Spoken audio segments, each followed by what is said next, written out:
Sir ఈ కోణంలో I have to ask you, మీరు వెంకటేశ్వర స్వామి పాత్ర వేయడం అదొక డివైన్ బ్లెస్సింగ్గా వచ్చింది కదా మీకు. అంటే మీరు చాలా సందర్భాల్లో చెప్పారు, అంటే being selected for that character. ఈ సినిమా ఇండస్ట్రీకి దేవుడు నన్ను తీసుకొచ్చిందే దానికోసం అనుకుంటున్నాను. ఎందుకురా నేను సినిమా ఇండస్ట్రీకి వచ్చాను, సంబంధం లేని ఇండస్ట్రీ కదా అని నేను చాలాసార్లు నేను అనుకుంటే, అన్నమయ్య సినిమా ఎప్పుడైతే వచ్చే వెంకటేశ్వర స్వామి క్యారెక్టర్ చేసి సినిమా రిలీజ్ అయిన తర్వాత నాకు ఎంత మంచి అప్పుడు నాకు ఒక ఫీలింగ్, వెంకటేశ్వర స్వామి నన్ను సినిమా యాక్టర్ చేసింది దీనికోసమే, ఈ పాత్ర వేయడానికి. ఇన్ని సంవత్సరాలు ఆ ట్రైనింగ్, వెంకటేశ్వర స్వామి క్యారెక్టర్ చేయడం ఈజీ కాదు. ఎక్స్ప్రెషన్ కానీ, ఆ ఫిజిక్ కానీ, ఆ ఫేస్ కానీ, ఆ టైం వచ్చేటప్పటికి ఆ షూటింగ్ స్టార్ట్ అయింది. అలాగే శ్రీరామదాసు, సత్యనారాయణ స్వామి, ఇవన్నీ నేను ఫీల్ అవ్వడం అదే. ఫైట్స్కి ఎంతోమంది ఉన్నారు, డాన్స్కి ఎంతోమంది ఉన్నారు, గ్లామర్కి ఎంతోమంది ఉన్నారు, బట్ ఈ క్యారెక్టర్ చేయడానికి ఎంతమంది ఉన్నారు, ఎంతమంది చేశారు, ఎన్ని సక్సెస్ అయింది. సో నా ఫీలింగ్ ఒకటే. నేను అంతకుముందు నాకు పెద్ద భక్తి అదంతా కూడా లేదండి. దేవుడు అంటే భయం, ఏదో నమస్కారం, టెంపుల్, తిరుపతి, తిరుత్తని, ఇటు వెంకటేశ్వర స్వామి క్యారెక్టర్ వచ్చినప్పుడు నేను, బట్ రామారావు గారు చేశారు. ఆయనలో 10% మనం చేయగలిగితే చాలు. ఆయన ఏమేం చేశారు అని కనుక్కున్నాను రామారావు గారి దగ్గర పనిచేసిన వాళ్ళ దగ్గర. వాళ్ళు ఇట్లా ఆయన నేల మీద పడుకునేవారండి, మార్నింగ్ 3కి లేచేవారు, ఆ ఎక్సర్సైజ్ అవి చేసి ఇట్లా. సో అదే ఫాలో చేద్దాం.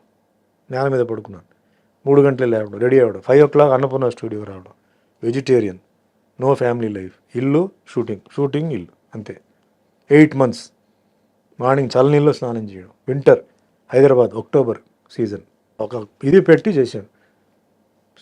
మేకప్ అందరికి వేస్తారు, మరి మేకప్ వేస్తే అది అందాలిగా. రాఘవేంద్రరావు గారు ఏమని ఉంటారు మిమ్మల్ని చూసి? నన్ను స్వామినే పిలిచేవారు, పేరు పెట్టి పిలవాల. ఫస్ట్గా ఎప్పుడైతే ఎంటర్ అయ్యానో, స్వామి మీరు చేయండి, ఏదైనా ఇది ఉంటే నేను చెప్తాను, వేరే వాళ్ళు చెప్తే మీరేం డిస్టర్బ్ అవ్వద్దు, మీరు నన్నే అడగండి అని చెప్పేవారు.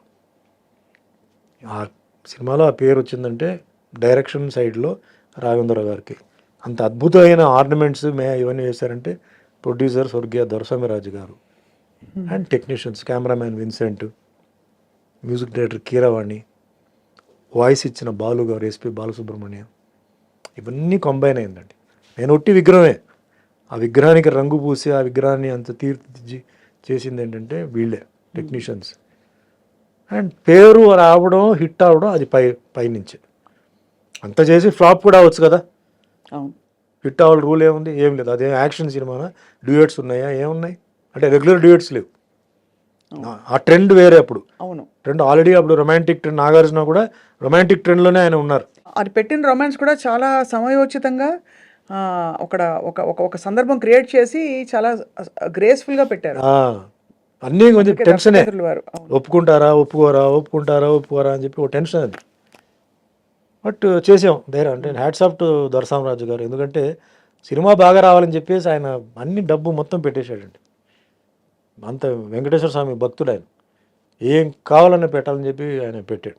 అండ్ రాఘవేంద్ర గారు కూడా అవుట్ అండ్ రైట్గా ఆయన నిష్టగా కాళ్ళకి చెప్పలు వేయకుండా ఒట్టి పంచి పెట్టి, ఆయన కూడా ఒక మాల వేసి, అందరూ భార్గవి, ఎవ్రీబడి, మేమంతా కొంచెం దీనికి అలాగే చేసాం. దానికి రామదాస్ కూడా అలాగే చేసాం. తర్వాత ఏమైంది నాకు తెలియదు. సో అది ఒక డిఫరెంట్ ఫిలిం అండి. ఈరోజు కూడా సినిమా టీవీలో చూస్తే కూడా ఒక డిఫరెంట్ ఫీల్ వస్తుంది. ఆ సినిమా వరకు సినిమా చూసిన ఫీలింగ్ రావట్లేదు. మధ్యలో యాడ్స్ వస్తే అప్పుడు సినిమా ఫీలింగ్ వస్తుంది.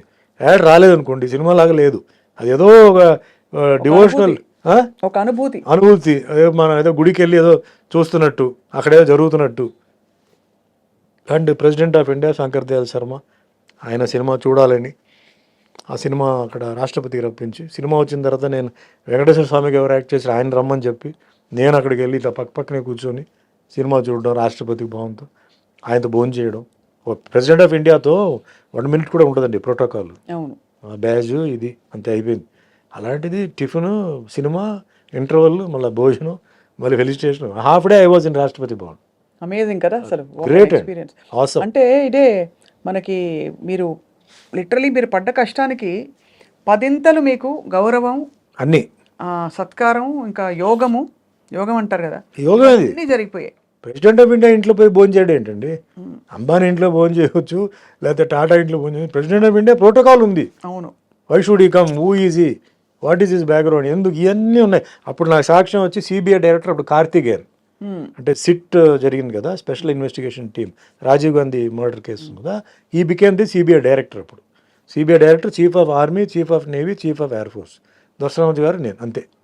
ఆ థియేటర్ ఇంతే ఉంటుంది. థియేటర్ చిన్న థియేటర్, కాంపాక్ట్గా చూసాం. That is one of my most memorable things in my life. మీరు అడిగారంటే suppose what is a memorable thing in your life అంటే ఇదే. Eating, sitting, watching a movie, having lunch, breakfast with the president of India. What more? అంతకన్నా గొప్పది ఏముందని. God gave me. అందుకే అండి, I'm very much contented with what I am, what I achieved. I didn't expect ఇంత achievement లేదు. Without nothing అండి, I was nothing. Today I become something. ఎక్కడికి వెళ్ళినా, ఇండియాలో ఎక్కడికి వెళ్ళినా నాకు ఆ హిందీ సినిమా చేయడం, డబ్బింగ్ వెళ్ళిపోవడం, ఇది చేయడంతో పీపుల్ ఆర్ రికగ్నైజింగ్ మీ. వచ్చి సెల్ఫీలు అంటున్నారు, రికగ్నైజ్. మీరు ఎప్పుడు అలాగే ఉన్నారు sir, I don't know. Very very reasonable, very, అసలు ఎక్కడ మీకు స్టార్ ఎయిర్స్ లేవు అండి. బికాజ్ నేను ఎప్పుడు చెప్తాను, స్టార్ చెప్పొద్దండి అంటాను. ఎందుకు అంటారు? ఏమండి, ఆకాశంలో స్టార్ ఉంది కదా, ఎప్పుడు ఉంటుందా? ఉండదు కదా, సడన్గా కనిపించదు, 2-3 ఉంటాయి. సో మేము కూడా అంతే, మేము ఎప్పుడు కనపడం, వస్తాం, కనపడతాం, మళ్ళీ వెళ్ళిపోతాం.